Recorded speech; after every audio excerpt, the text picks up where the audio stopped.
Okay, friends, just open your menu, then open touch and display and touch. You can see here, open display and touch. Then you can see option of enhanced HDR brightness. So open that. Then you can see the difference is here, standard image and HDR image. Light will be increasing for the correct coloring. So whenever you are watching, suddenly the light increase, it is irritating your eyes. So you can easily turn off that feature from here.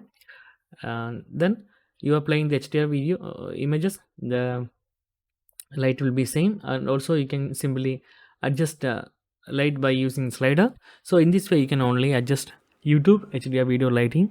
So there is no other settings, and also it is affect all of the media platforms, so like Netflix or any other applications.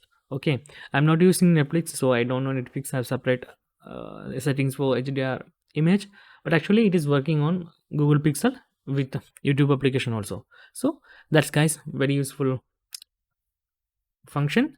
So that's guys very simple tutorial. If you need any kind of Android or iPhone tutorial, just comment below. I will post my replies as video so you can easily watch and understand it. And if you enjoy this video, please like, comment, share and subscribe our channel for getting more videos like this. Thank you so much for watching. Have a nice day. Bye bye.